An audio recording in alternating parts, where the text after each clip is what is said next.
So did everyone get some water? I know it's a little warm in here.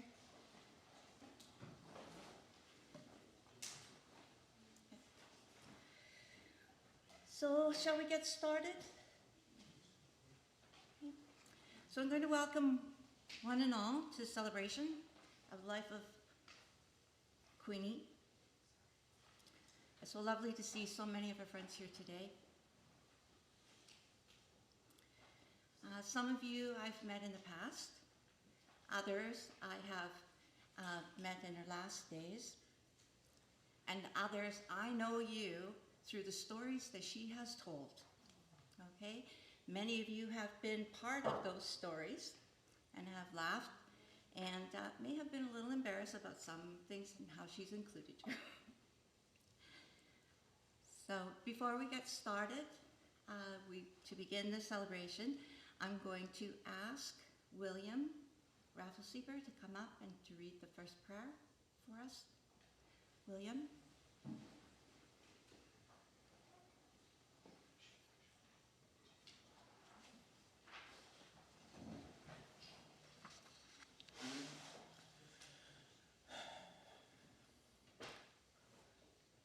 Creator, we offer our prayers, tobaccos, and our hearts.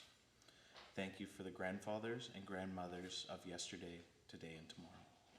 Thank you, spirits of the wind, water, fire, and earth. Thank you, spirits of the north, east, south, and west. Please help us live a good life. Chi miigwech.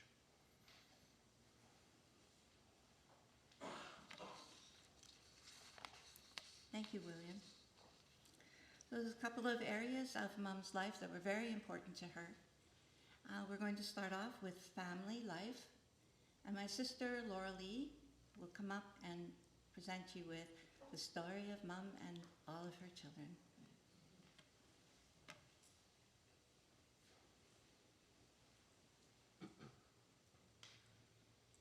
Oh, I'm so short. I know. Wow. Okay, so good morning, everyone, and thank you all for coming. For those of you who don't know me, I'm Laura Lee Archibald, and I'm Queenie's youngest daughter. And I want to speak today about my mother's life and to talk about what an amazing person she was. So, and quite honestly, this was the easiest speech ever to write. And at first, I was going to talk about there was a lot of different things. And, I was going to talk about her love of Scrabble, which you saw in all the pictures. And if anybody ever played against her, she was a bit of a shark. And I was going to talk a little bit about how she taught my brothers, Douglas, Paul, and I, how she taught us how to drive when we all turned 16. And she had all these kind of witty comments that she'd say when she was teaching us. And it was, that light isn't going to get any greener. Or her laughing hysterically as one of my brothers, and I won't say which one, bunny hopped up to the border crossing booth, and we all laughed. And I was going to talk about how she started skiing at the age of 50, and she went to Whistler with her friends, and all her friends from work, and she stayed in a hostel there. And she was 50, I was like 20, and I'd never stayed in a hostel yet, so it was so amazing. I was going to talk and share about her many world travels. She traveled with my sister Frances and my brothers Doug and Paul and myself over the years.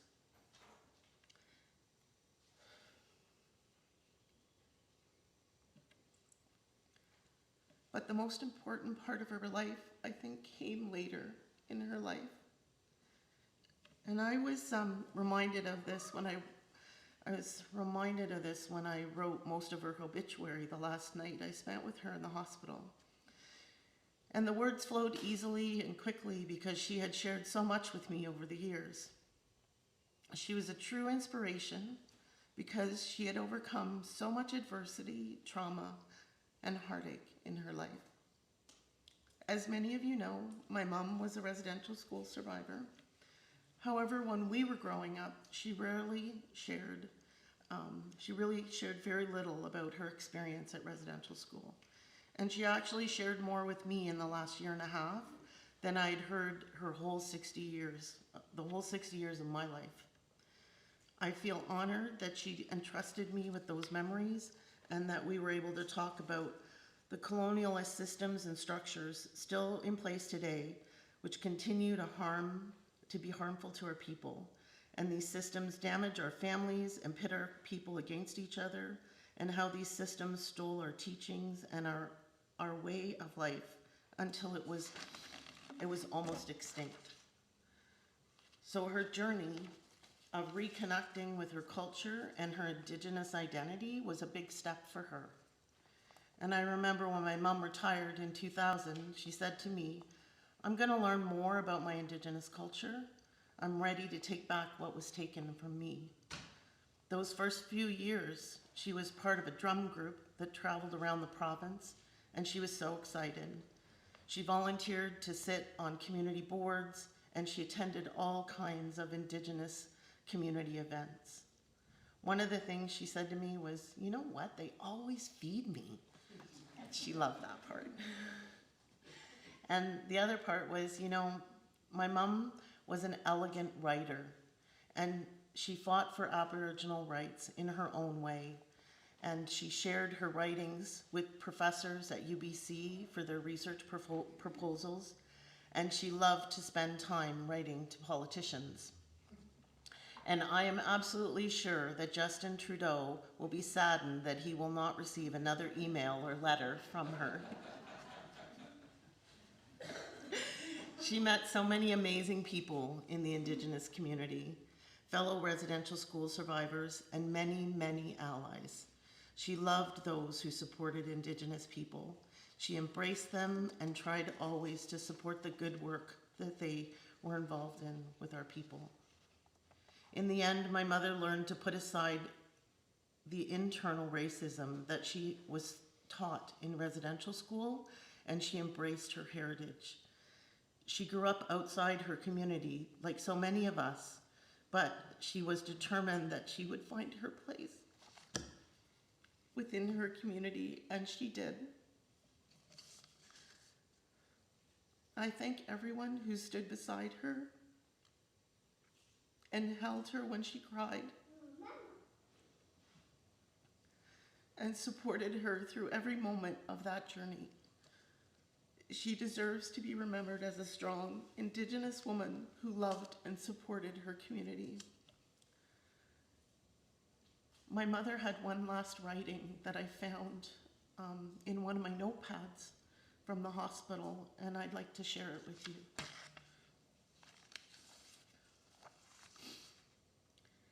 Denial and suppression, embarrassment and shame.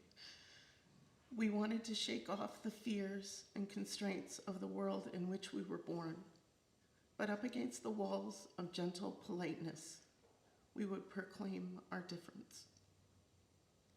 Queenie, Commander Archibald. Thank you.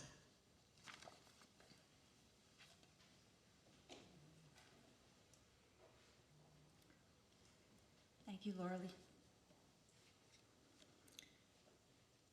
For community life, Queenie was very active in this community, where she touched the hearts and minds of both the young and the old.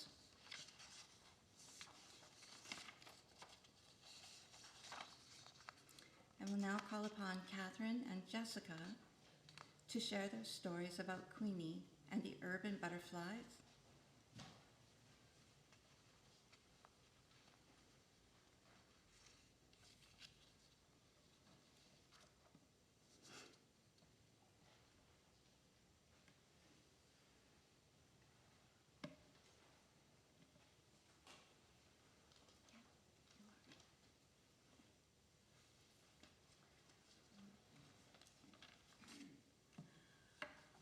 I would just like to share with everyone how much Queenie impacted urban butterflies even before Joy decided we needed to have an urban butterflies.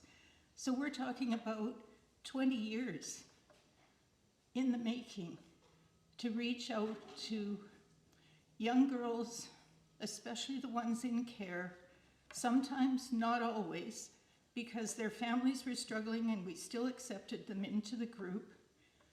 But Joy realized that that little space was missing in our community. And I'm sure that Queenie helped her tremendously to formulate her ideas before we actually went ahead and started the group. And once the group was going, she attended. Queenie came as often as she could to talk to the girls, to inspire the girls, to uplift our little ones, and share her life with them, which they truly loved. They were so happy when she came. She would sing with them, she would drum with them, and she would share her memories, especially her residential school stories. And they weren't all terrible. Most of them that she chose to share were quite funny. And she gave the girls an insight into a life that was so different from anything they could imagine. The history of the struggle for the Aboriginal people that went to residential school, and also the ones that were left behind, the families who lost their children and struggled with that. Anyway, I just would like to thank Queenie from the bottom of my heart for everything, her heart and soul that she poured into Urban Butterflies for so many years and continued to do. Even this past year, she came and attended quite a number of times with the new girls. We had a few girls that hadn't been there before, and she was just in her element. She was so happy to be there. And like her daughter said, we fed her, and she was quite happy. We always had a lot of good food available. I would just like to read a little verse before I'm through. Quite an extraordinary soul, unto us she came. Each of us has come to love her, entering her little hall of fame.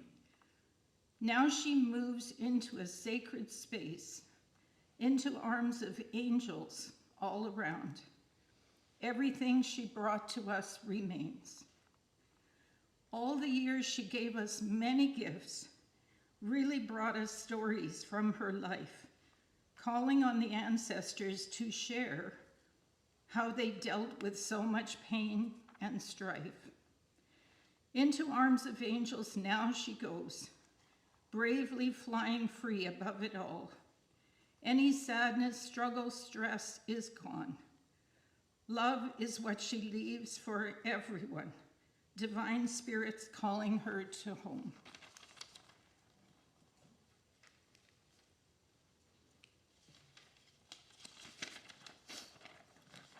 Tadsay.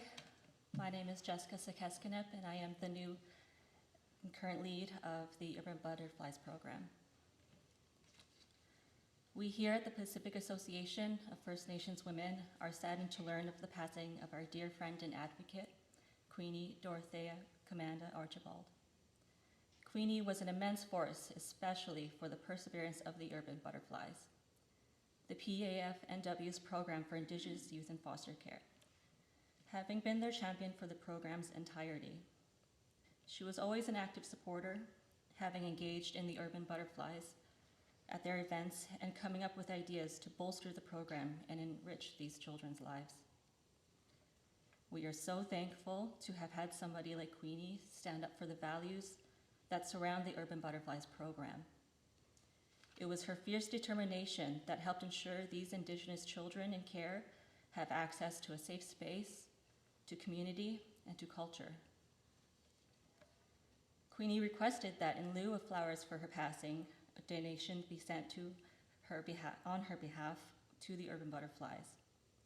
Though she may be gone, she even now continues to walk alongside and support the Urban Butterflies. The Pacific Association of First Nations Women honors Queenie Archibald's journey to the ancestors. Chi miigwech, thank you for everything that you were, for everything you did, and for all you still continue to do. All our relations.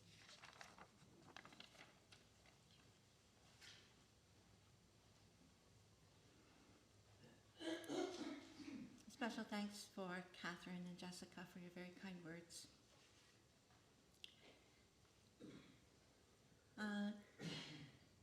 I'd like to call upon Josh Bailey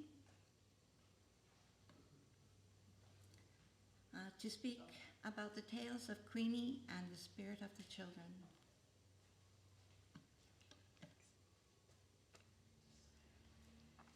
Well, I'm not Josh Bailey, but I am his mother. So I'm Ruth Weller. I'm the executive director with Spirit of the Children's Society.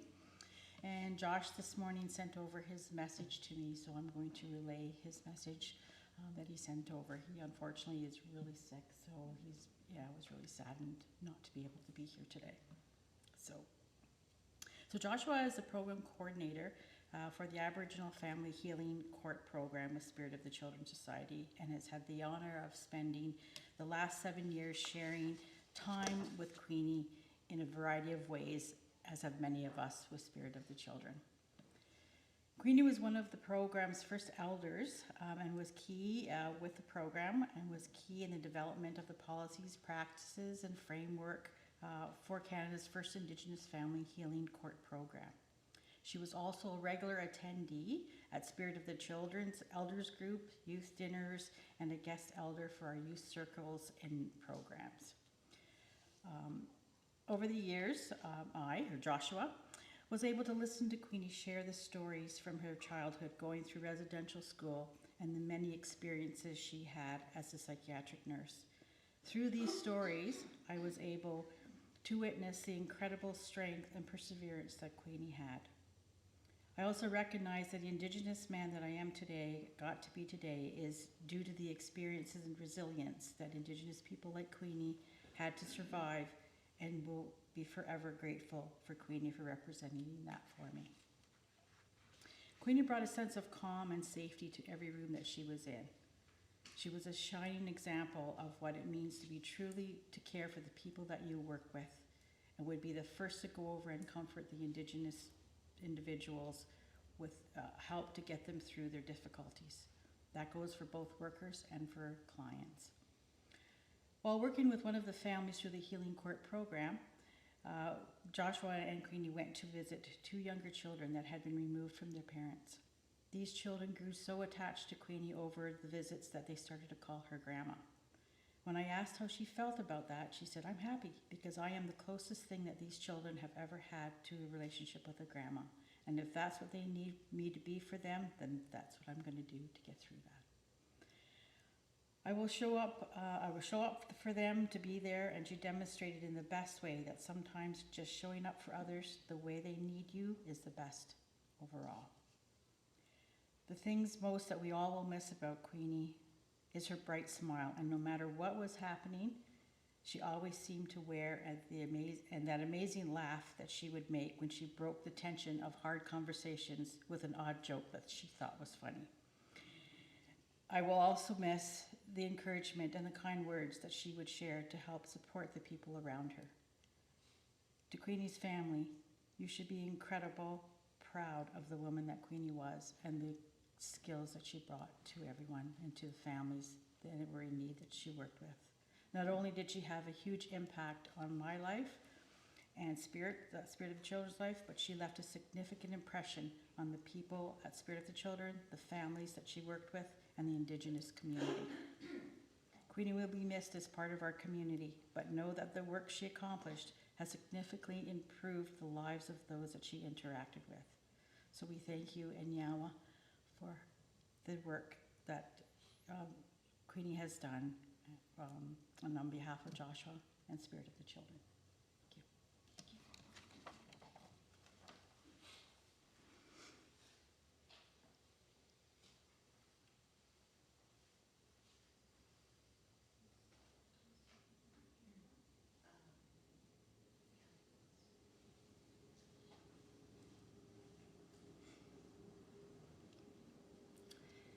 I apologize for the break. I will now call upon Kathy Lewis from Aboriginal court. And I'm sure that many of you have heard wonderful stories about Aboriginal court. Kath.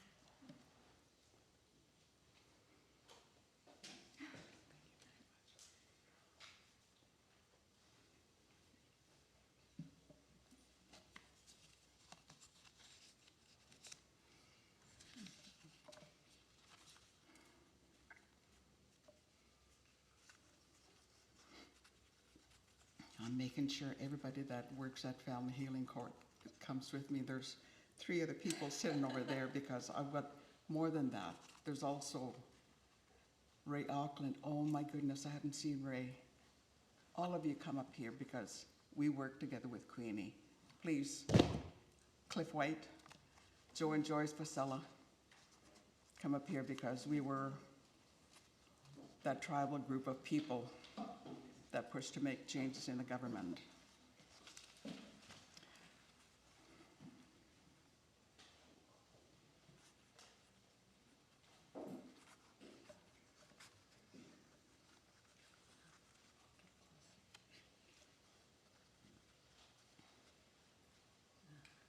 I thank you.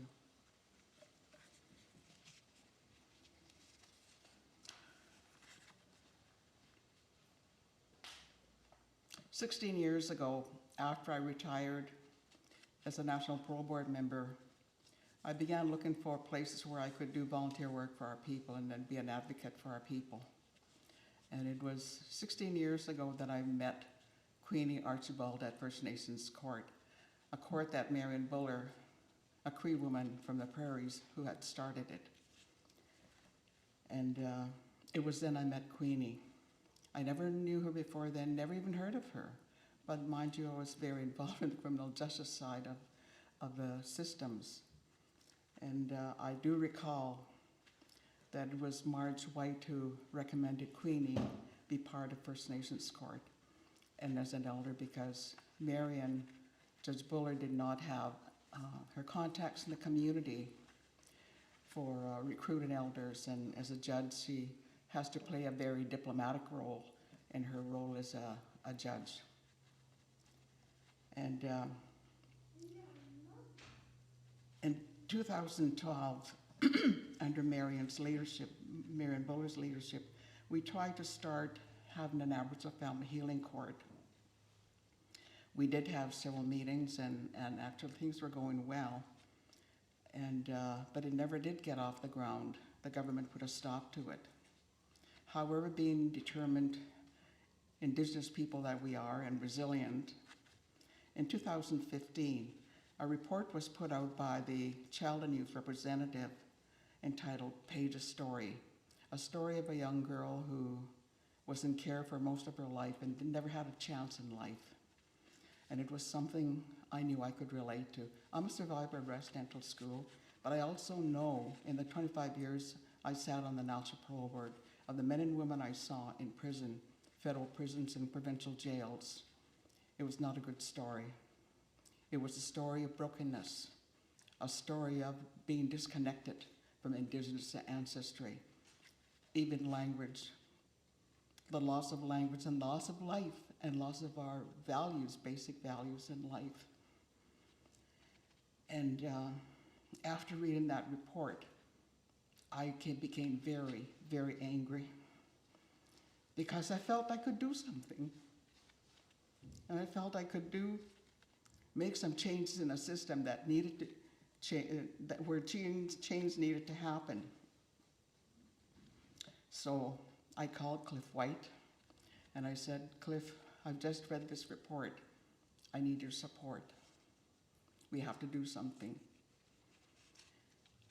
And by then, there was all these elders that were involved with at the criminal court, First Nations criminal court. And we worked very hard to convince the provincial government officials, the deputy ministers, the chief judge of the province. And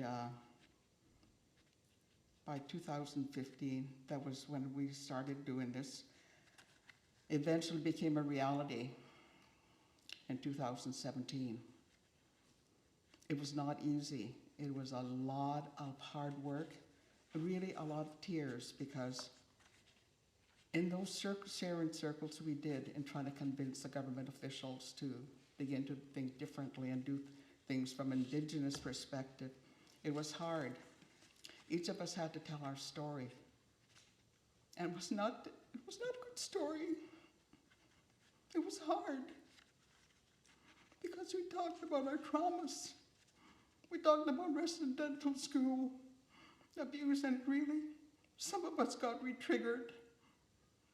And some of us who had a lot of good counseling therapy in our lives had to relive a part of our life that was not great to talk about. Queenie was there. She told her story of never being told anyone loved her. I recall that very vividly. And it became a reality. The chief judge agreed that we would have an Aboriginal Family Healing Court, and the government wanted to call it something else. And so I rounded up the elders and we said, no, we won't. We will call it an Aboriginal Family Healing Court. Today, that still functions. And when I was told just last week that Queenie had so much time to continue on this earth, I went to see her. And she, of course, she wanted to know what I was doing, what's happening. And I told her, what's new is that, Queenie, in the new year, we will now begin to deal with youth and not just families, trying to keep families together. But we will have that new process of having young people to deal with as elders. So we're making progress, slow but sure. I want Sashi, who is really one of the big forces in the government with MCFD, who walked with us, who shared tears with us, say a few words.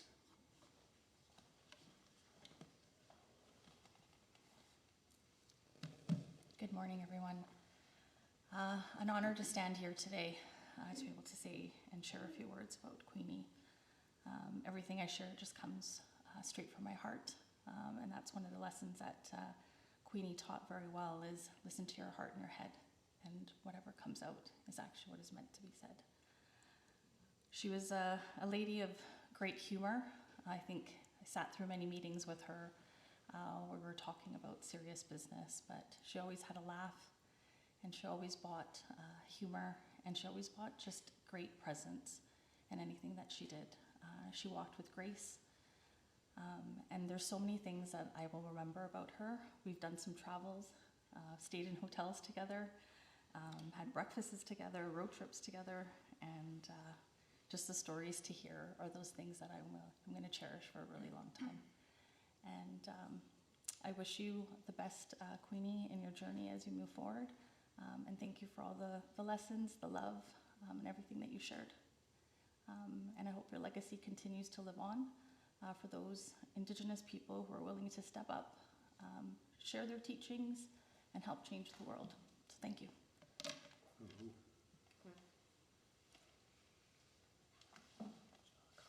No, you come first. Yeah. You fought with me. We fought together. Just want to share a few words that more for the family around Queenie that you may not have known, or you may have known because of her absence. The fact that she loved everyone in this room that we've been working with over the years. Know all of these stories. The love that Queenie had for all of the families, all of the women, people on the streets, those who did not have any food on the table, those who could not afford Christmas, those who were struggling at all times. Her heart always went out to each and every one of them, whether they were the children within care or those who were incarcerated in prison. She may not have gone into the jails, but she knew of all of our people, and would cite the percentages of our people that were incarcerated, which we need to turn around. A lot of us in this room are struggling to turn that around. 35% of men still incarcerated today. 50% of our women incarcerated today. Still, the highest rate of children who are apprehended are still our people. We need to turn these around because our people are used to this. I feel comfortable in jail. I feel comfortable in juvenile detention. I feel comfortable where I am. But our children are crying out. Our children who are in care often are crying out. Where's mom? Where's dad? Where's my family? Like a lot of us in this room, where's our community? Where's our people? How is our people doing? A lot of our people are being born in the urban areas.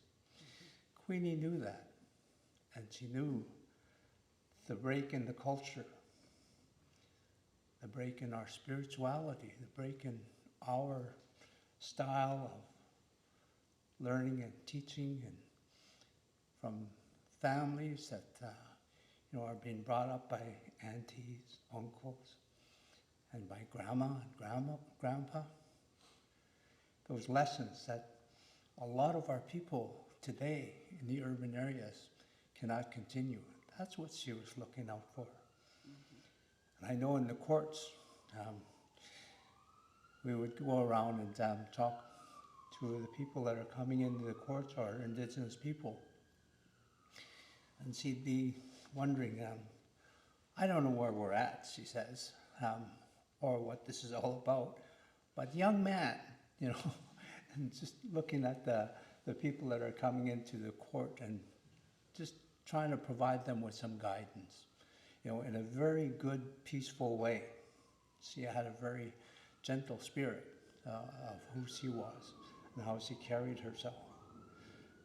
And in our way, visiting Queenie on her bed, as Ray and I would say in our communities, Hagwalian, Queenie, Hagwalian.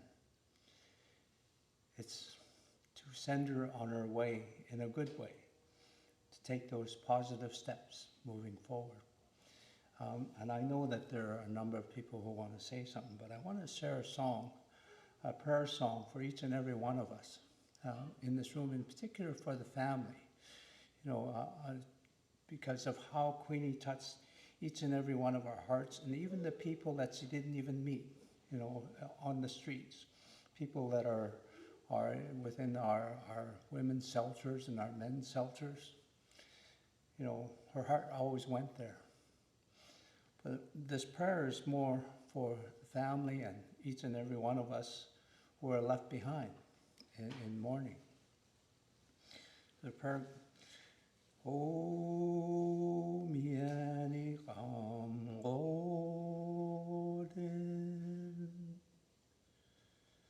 O miani kam godin, O miani kam godin, dakam. Miani dum lakara. Nun miani dum inka nan on Queenie. Nun dum into dan get. Hagoyan Queenie. Nun dum in ludam dumd. And dum sohoyan gona. Her spirit for all of our people, wherever they may be. God bless each and every one, all my relations.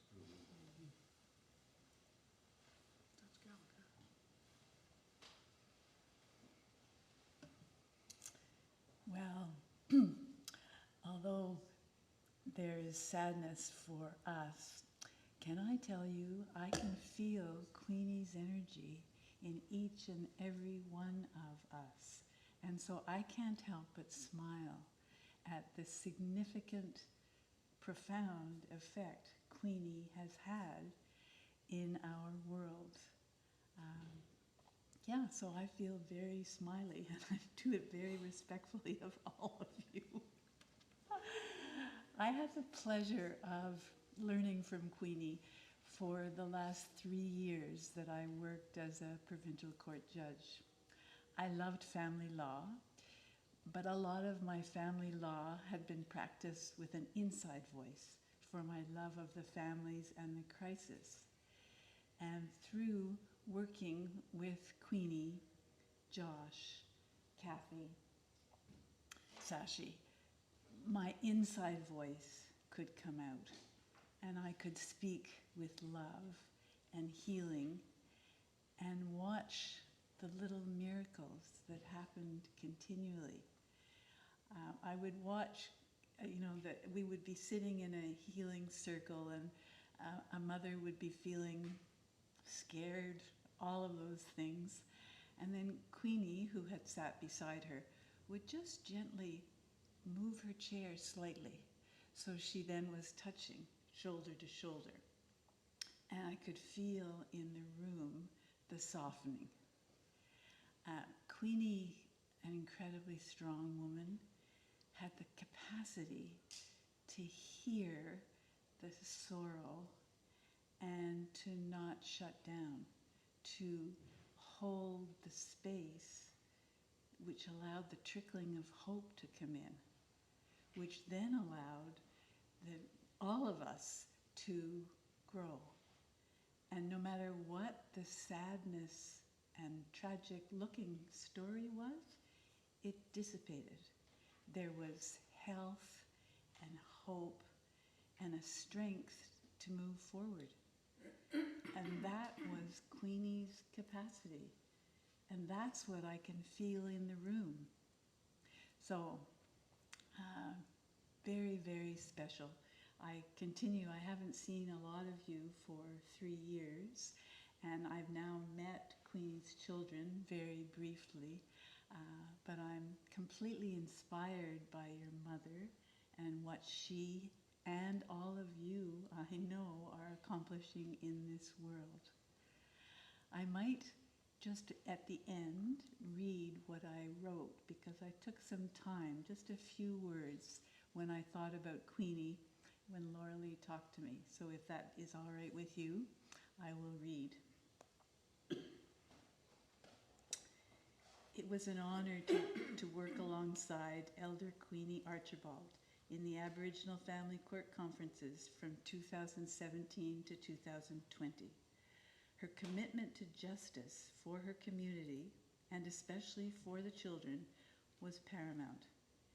Whether in an organizational role or working with families, she drew on deep, deep knowledge of Aboriginal life and culture to model a type of justice based on listening, healing, and hope. It was a lasting inspiration for all who were with Queenie. Thank you.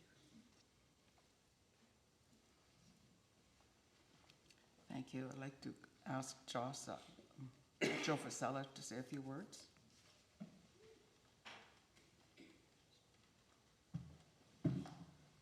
Thank you, Kathy. Thank you for the family of the lost loved one that you are here to recognize today. I'd like to thank the people of New Westminster and Coquitlam people for allowing us to be here on their territory celebrating this ceremony today. But I got to know, me and Joyce got to know Queenie, it must be 8 or 9 years ago, or even longer, working with the Aboriginal court. And the first time I ever seen somebody light up a smudge bowl inside the court, and I was really, wow, amazed to that. And then there's a couple of times Queenie couldn't make it, and so heads were going around who's gonna take care of the smudging. It was kind of scary for me, even though I've done it for many years, but in a courtroom, and to try and fill Queenie's boots. But I've become accustomed to it, and I really loved her silent satire. That and there was times when I seen her kind of move her head in a way that she had words to say, but wasn't at liberty to share those words. And I agreed with that body language that she was sharing too. So, but I really enjoyed working with Queenie and her hats of many places that she may have been to collect these hats, and I do believe that the family will eventually get to have one or two of her hats, and I miss her. Just to hear some of your other people talk about her comedy, and just when I hear about Queenie, then it puts an extra little push up in my smile, because I know it's Queenie. And yeah, I really enjoyed working with your grandmother, your sister, your mother, and oh, gonna miss her. Yeah, and it was my pleasure to both me and my wife got to know her, and all my relations. Thank you, Joe. Ray, come forward if you'd like to say something. I'm putting these people on the spot, but I'm so glad that they're willing.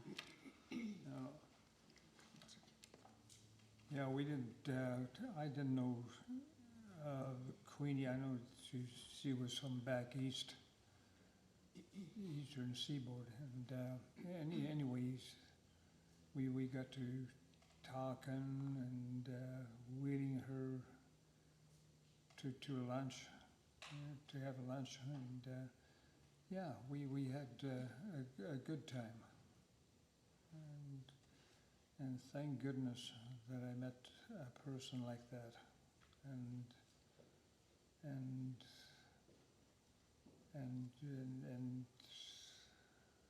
we had a great time together. Thank you, Ray. These are the people that we worked with at the criminal court, First Nations criminal court, and then the Aboriginal Family Healing Court, which Ruth talked about on behalf of Joss Bailey. It's been a privilege to work with this group of people, along with Elder Commander here. She's going to be missed. She was a driving force, and she was outspoken. Sometimes when she would call me and read me some of her letters and memos to the Prime Minister, I sometimes would say, "You might want to tone that down, Queenie." She didn't listen to me. But she's an incredible woman, a very inspiring woman. Yesterday, around noon, Marion Buller is in Europe, and she's just making her way back to Canada. She called me and wanted to share her condolences to the family, to each and every one of you. And she is a remarkable woman, a very, very proud woman of her Indigenous ancestry. She would talk about her story about being an Ojibwe, and she had to learn the word Ojibwe. What am I? I'm an Ojibwe, is what she used to say. It's been a pleasure working with her and to get to know the family. I love you. Thank you.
So many of you know my mom and recognize her hats.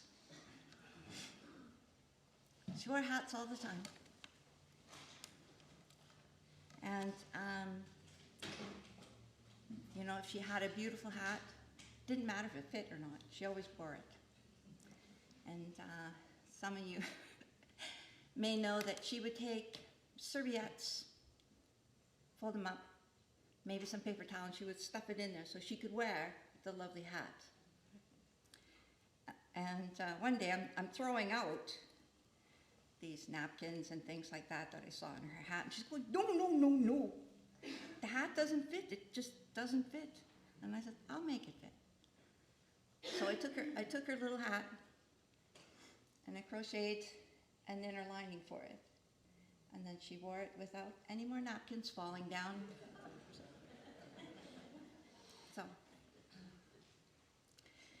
So now we're going to hear some words from family and friends. And I would like to ask grandson Manfred Rappelsiefer to come up and share with us.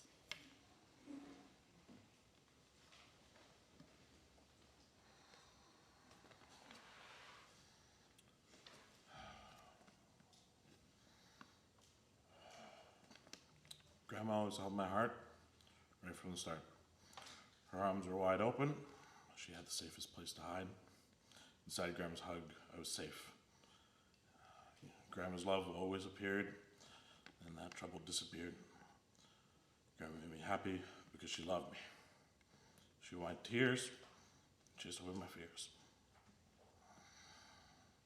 Grandma's love will always be a precious memory to me.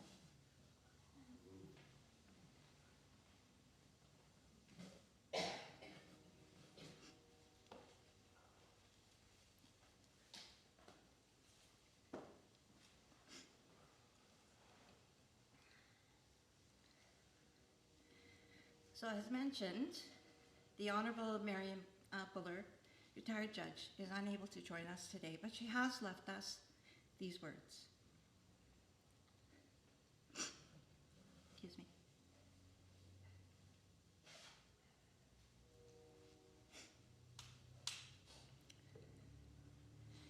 Queenie was and always will be an inspiration to me.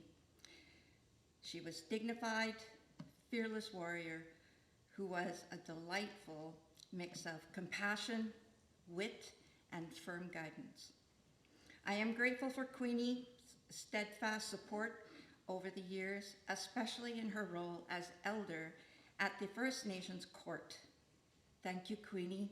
Rest in peace, my best friend.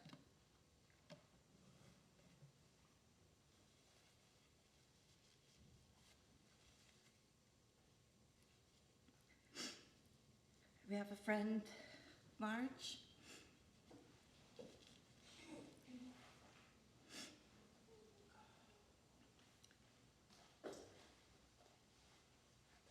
I'm not going to attempt to stand behind this mic.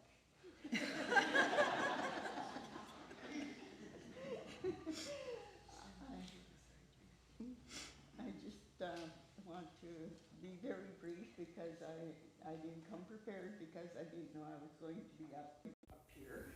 But I do want to say that, I met Queenie a number of years ago. It lists in here the communities she was involved with, but I met her when she became a board member of the Aboriginal Mother Center. And,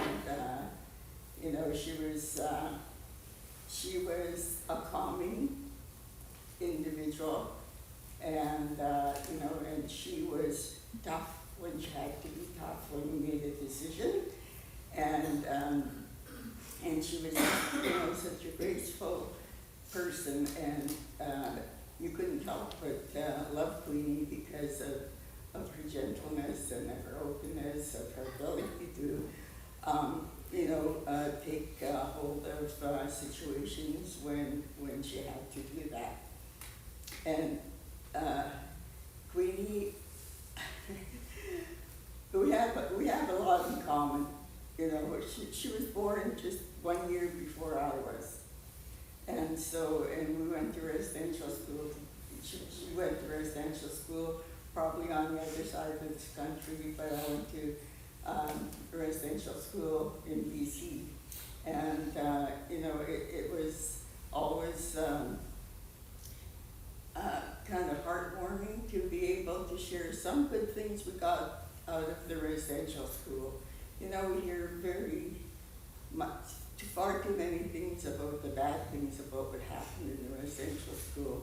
But there were some good things that came out of that situation, and I think that people like Queenie and myself, we learned to overcome some of the challenges that we had in the residential school and made a life of our own, a life that we believed was going to not only help us within ourselves, but also to help people who were requiring help. I was always impressed with the fact that Queenie was able to acquire a profession in the generation that she became the person that she was. Who would have known that there was an Indigenous woman that was going in for registered nursing?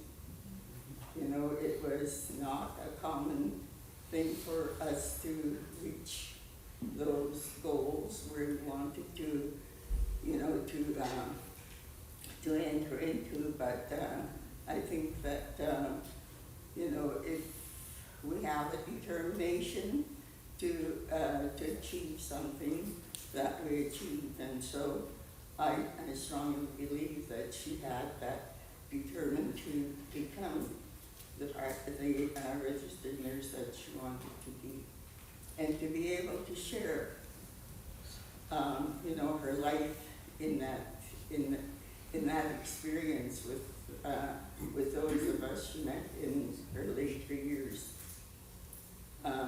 You know, I'm involved on a national level with the Friendship Center movement, and I meet many people. And when I hear the name Commander, I always say, "Are you related to this lady named Queenie in BC?" And they would say, "Yes," and they, you know, kind of share a story about her or whatever they knew about her, or they would ask, you know, how she is and if I knew her. But I always had that curiosity to know if, when I met Amanda, if there was a relationship with Queenie, because I had such admiration for her. I loved her gentleness, but I also loved the fact that, you know, she was able to express herself if she disagreed with something, and it didn't matter where I was if my phone rang and it was Queenie. I'd pick it up. I was shopping, or I was in my car, or I was, you know, somewhere, and if Queenie was on the other end of that phone, I stopped and I answered it. And so, you know, you know, I just shared a lot of really good positive connections with Queenie, and I will never forget her. And I will say, well, her name Queenie really fitted her, because in so many ways she upheld that vision that we have of a queen. So I will always remember Queenie with loving thoughts, and just try to be, you know, try to follow the good things that she did with me. And so I will miss her, and I know that she's gone to a good place. I know that she's, you know, she's not suffering, and she's in peace. And so to the family, my condolences, and just remember that we're all thankful here that you shared her with us in those later years. And I want to ask ask God to say a few words because Queenie was involved with the Pacific Association of Native Women. So I just want to send my deepest condolences to the family for your amazing mother, grandmother, family member. She's so strong and special. When I first met her, Marge has been mentoring me for a few years, and I got to meet the beautiful Queenie at the Pacific Association of First Nations Women, where I volunteered for a few years, and she was very right on, always. She was kind in her spirit and also can be very assertive when she wanted something done. And that's what I really admired about her, and her involvement with the urban butterflies was a special place for her as well. And I just want to acknowledge Jolene Mitten in the back, who is also involved with the urban butterflies and who had huge respect for Queenie and the little girls group, and brought them forward to walk strong in their spirit with teachings of walking in a good way and being proud of who they are. And what comes to mind for me is how we walk together, and I just want to sing a tiny song, and this is to the family from my heart, to you. Way away, way away, way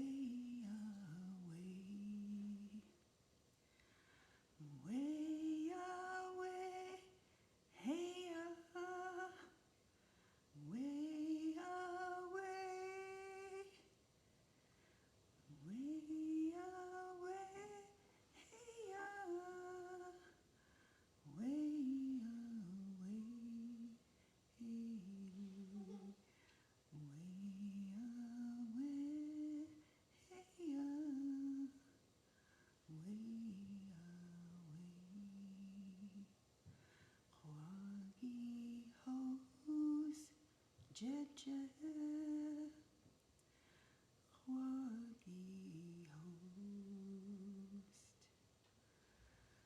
Wagi host, Jeje, Wagi host, we are on this amazing journey. Wagi host, Queenie.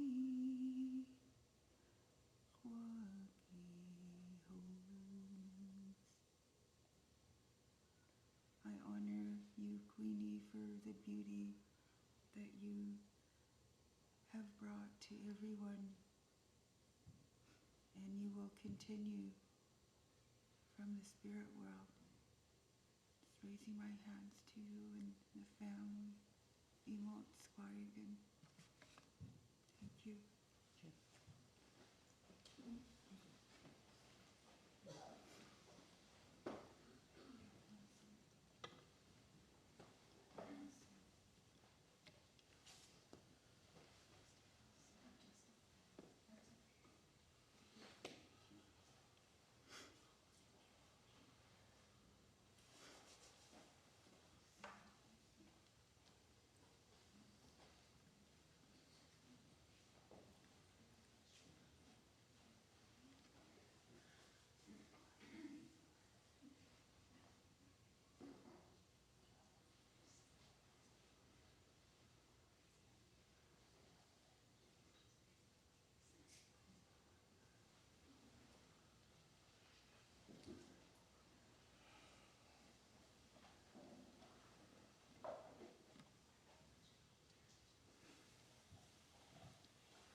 Thank you for the very kind words.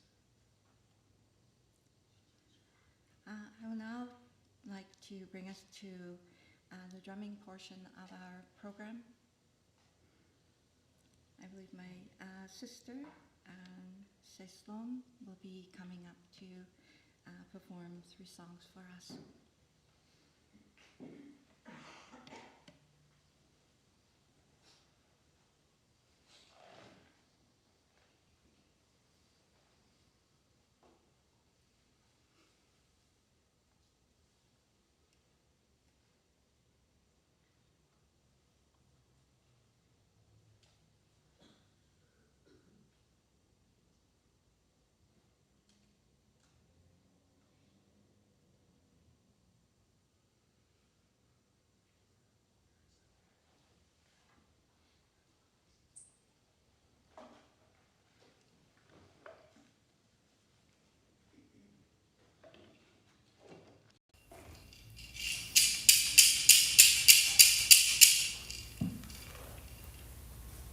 This time, my dear friends, as they Kalagwe,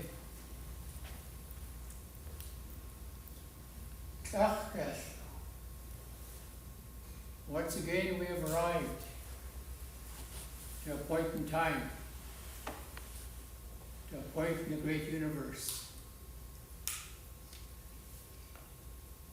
The dear family, all the friends, all the professional acquaintances, to all the community members. In Squatch Seslom, that is my ancestral name from the Slavic nation. I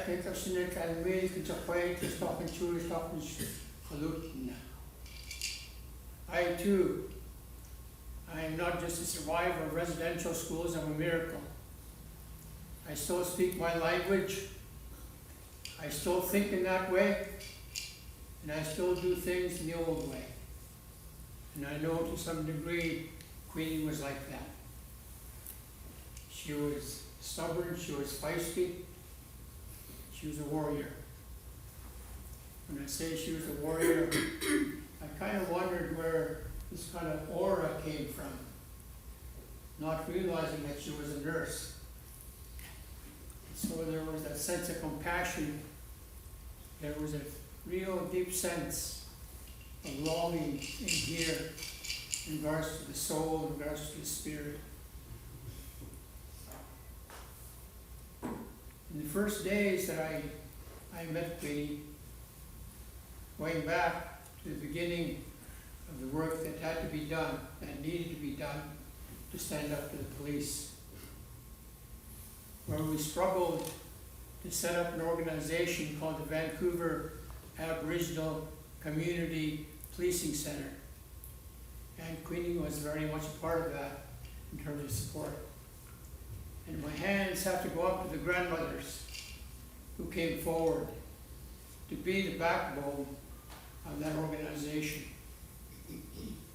And their voices, their actions, was what was needed to open the door for a safe place for those women to come to, for a safe place where they needed to know that they belonged, for a safe place where they could hold each other up and help each other.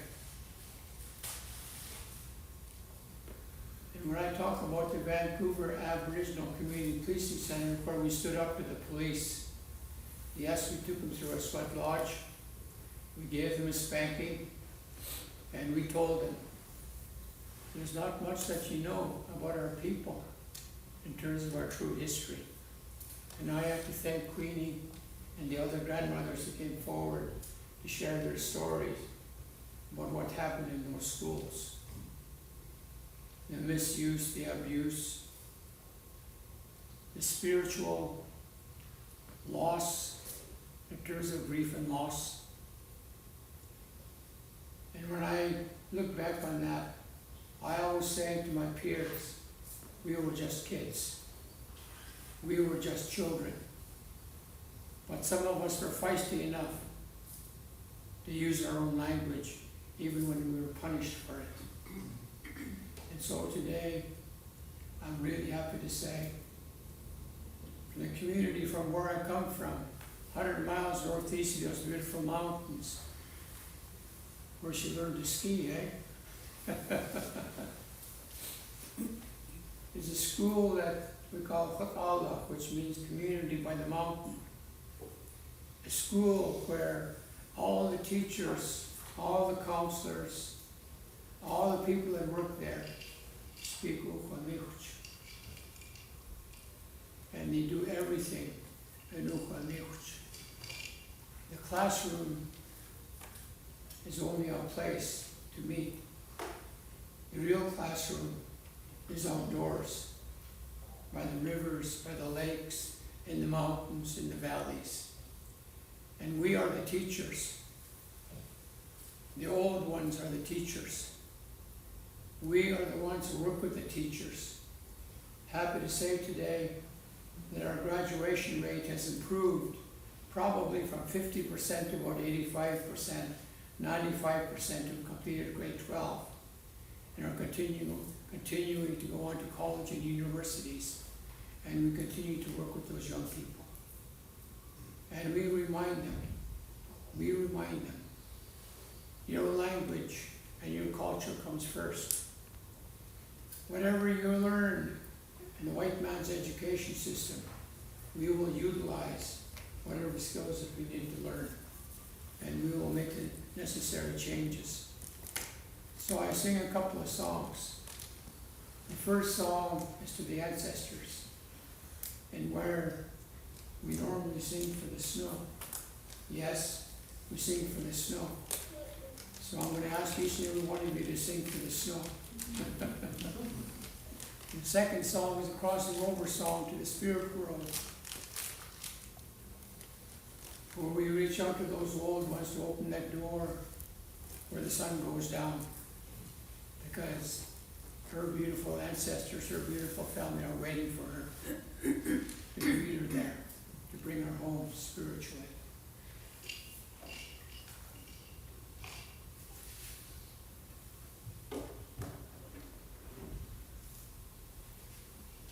Oh, and I guess there will be a third song, a woman's warrior song.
story to that song. The grandmother from our nation, whose name was Rosie Joseph, who had a traditional name when we were just kids. She shared that there was a couple, a grandfather and a grandmother, traveling along in a canoe at a lake that we called the Gulch, where our people used to go fishing to catch the salmon, to dry the salmon. And as a couple was traveling along singing that song, there was a child sitting in between them. And the child is pointing way over the shore. Grandma, Grandpa, look at way over there. They could see a black bear dancing, holding a salmon, giving thanks for that salmon for coming up the river to spawn.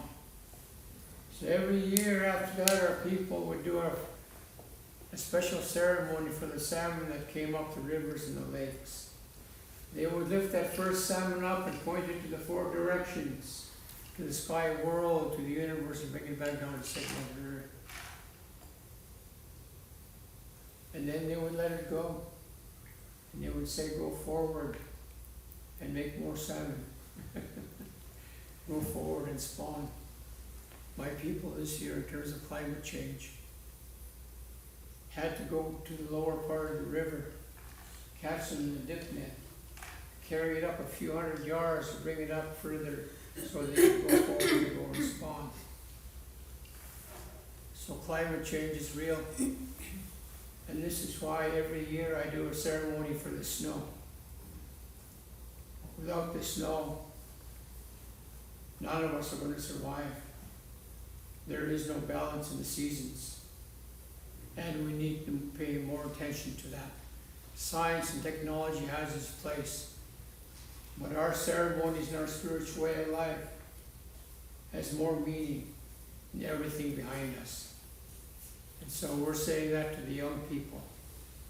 We need for you to come forward, and we need to work with each other to look at what kind of positive changes that need to happen. So in honor of Queenie and all the grandmothers who worked with her, the warrior woman, and yes, we had to work with them as warriors. We had to stand behind them and stand beside them and let them know we're here. We're here to support you. And we give thanks to you for supporting us, for looking after us. This song came to our grandmother from my nation, whose name was Keith. She was a medicine woman. It came to the Holy Sweat Lodge. And at first she didn't know what that song was meant to be until the message came through the Sweat Lodge. It was to honor all life givers. Come on up, Brenda. Come on up and join us. And any other women who want to come up and join us to sing this song, please feel free to do so.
sing that song, when we sing 4 verses, it is an honor song. When we add the 3 other verses, it's for the missing and murdered women and for the families who are left behind. Now I have to say, that solidarity came at the first roadblock that my people set up. And the Women's Warrior Song was the first song of solidarity that our people stood up to the governments, to the army, to the military. And we said to them, our land is not for sale. Our way of life is not for sale. And so we will protect you with our life. And they took our people to jail. They took my grandmother to jail. That is when my fist went up into the air and I said, this is war. We will not let them do these things to our grandmothers or to our grandfathers. We will stand up and we will fight back.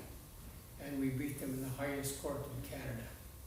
And we continue to do that today to protect the lands, to protect all forms of life, to protect our people, and yes, for our people to take back the responsibility to be our own government.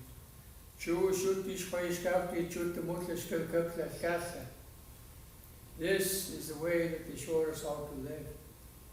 And Queenie was very much a part of that. And those other grandmothers that came forward to share that strength, that deep internal spiritual strength. And when I look at that today, with tears in my eyes and tears in my heart, I said, Kukshuka Kuka. Thank you. Thank you. All my relations.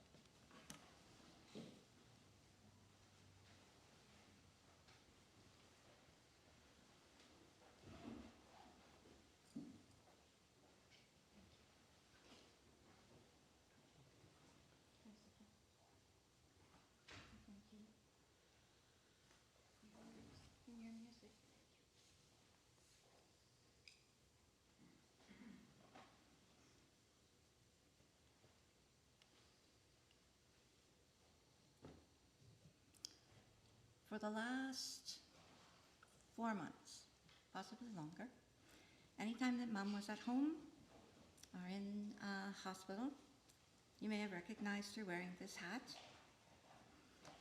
So I shall wear it on to honor her. As her daughter, I will now read. I did put poem on the list, but it's not really a poem. It's just some words that I have for my mom.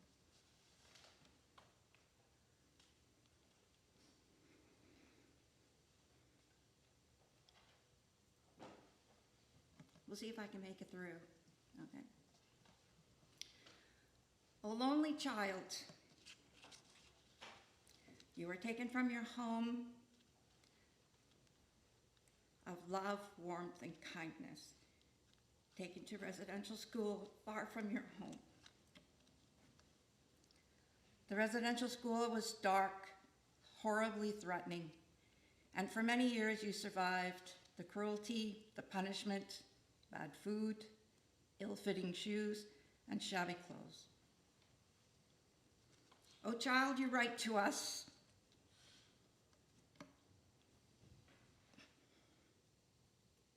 And in your words, I survived the best way I knew how. Kept my head down, kept my mouth shut. Life gets so difficult, so hard sometimes you just fall down, cry and cry. There is nothing to be done. You can only be quiet and say nothing. You just suffer in silence and go on. And one day, you just pick yourself up, brush yourself off, but you go on always silent.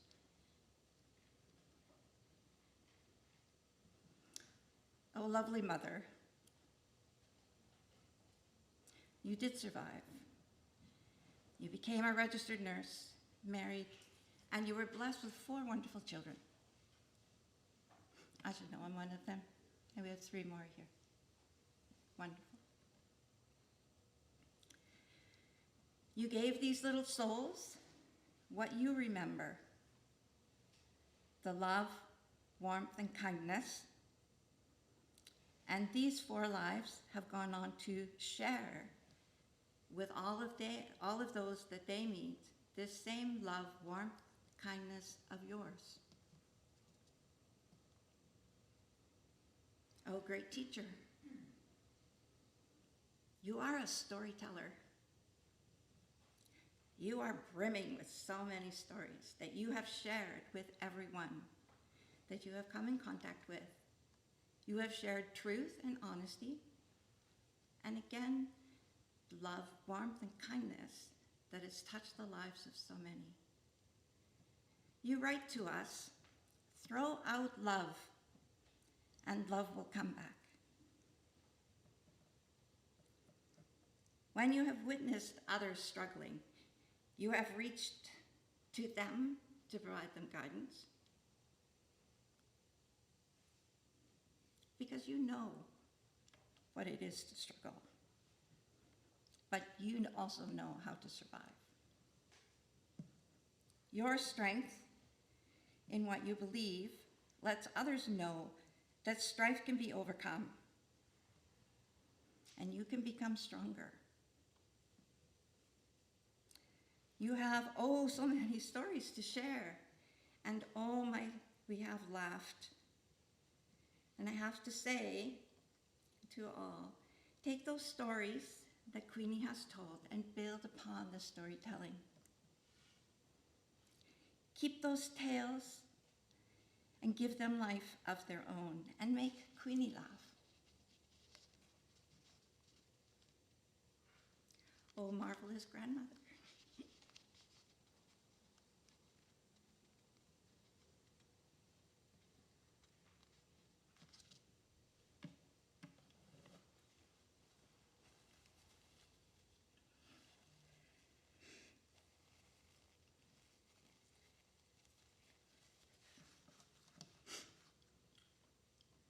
Your gifts that you have provided to another 2 generations. Your warmth, love, kindness can be seen in the eyes of your grandchildren and your great-grandchild, now and into the future. Let us take the time to love the world around us. Hug a tree, even a wooden telephone pole, because they were trees once upon a time too, you know. Oh, dearest mother, you have been an adventurous soul, always wanting to try new things. At 50, you learned to ski. In your 70s, gallivanting around Hawaii, Alaska, France, Belgium, Switzerland, and all parts across Canada. In your 80s, motorcycle riding. And it was a delight. She says, "You're so high, you can see everything."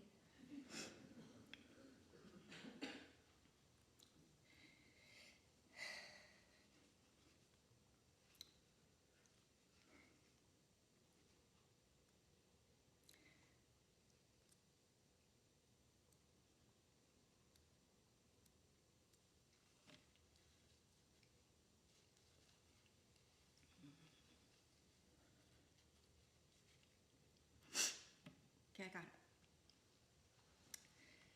As your children, how do we say goodbye?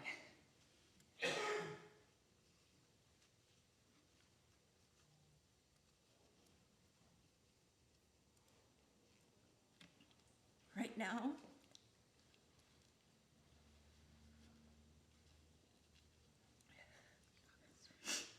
let us just say thank you for all the times we went to find the sun and found ourselves at Long Beach, picking blackberries for blackberry cobbler, for being there for the joyous times, for being there for the sad and difficult times, for sharing your love of all the furry animals that we brought home, and for being a traveling partner, discovering new places and revisiting old haunts. Oh, lovely mother, you will be missed. You have loved so many, and we have loved you.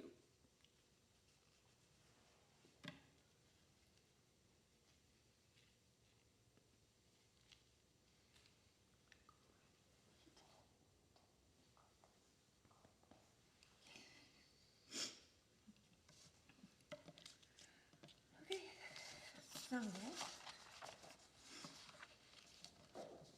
thank you, Lord. In closing, there are a number of people that we should say thank you to. My brother Paul, who kept his roots here on the West Coast while the rest of us had moved away. Paul has been a strong force, companion to Mum. Oh my goodness, Scrabble, Scrabble, Scrabble. You can't go there without playing Scrabble, my goodness. Oh.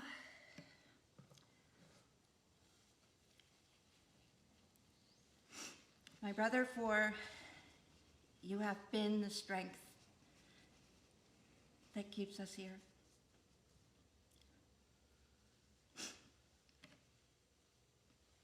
For Brother Doug,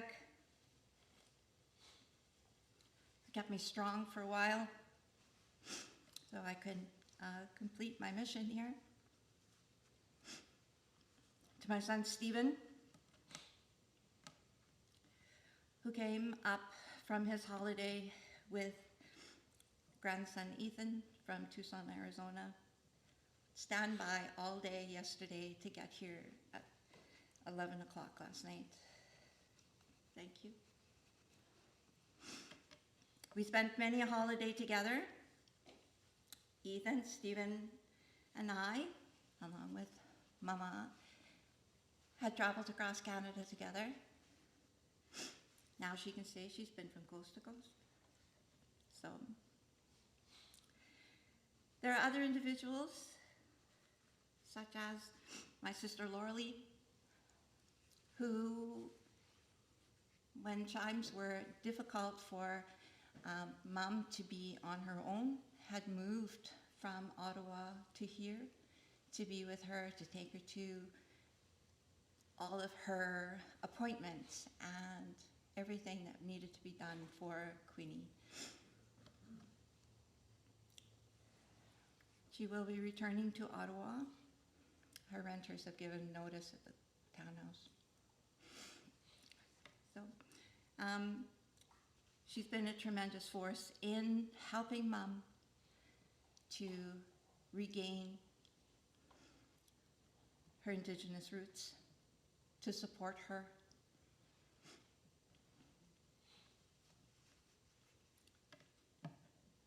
There are other individuals that I would like to thank that have been tremendous in assisting Mom over the years, and especially over these last 4 months.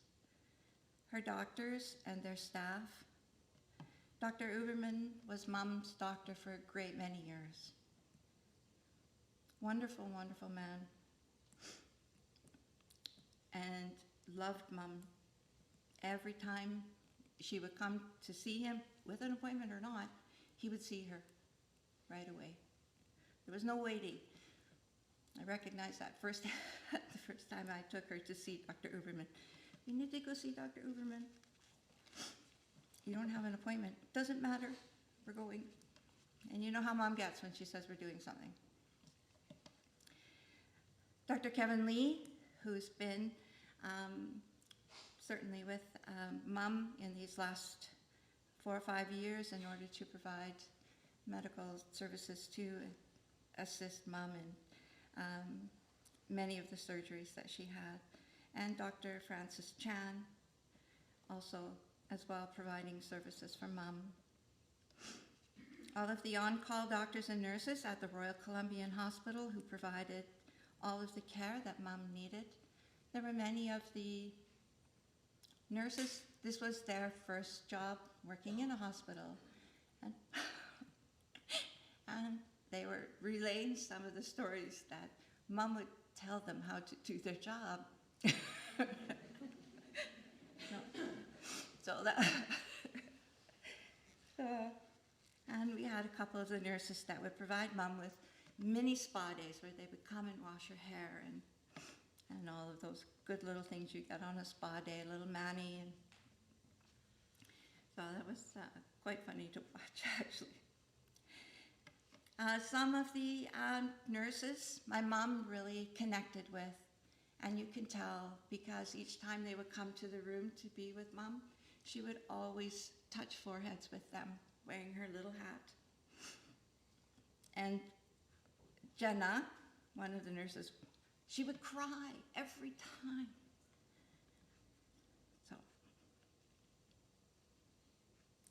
So Mom had really touched the hearts of all of the nursing staff at the hospital. We also had the Indigenous Health Liaison, Corey Taylor and Darlene Darby. Both of these individuals came to see Mom on a regular basis. They arranged for an elder to visit, and Corey arranged for parking for us during Mom's entire stay at the hospital. And for these last few days, it's been 24/7 that we've been by Mom's side. To the Fraser health staff who have assisted in arranging all of the various services that my mom required. So, I would like to thank you all for coming. Some of you have flown here in the middle of the night in order to attend and be with Grandma before she passed. Others are here for our service. I would like to ask you all to come and join us for a light lunch next door. And this concludes our service today. Thank you very much.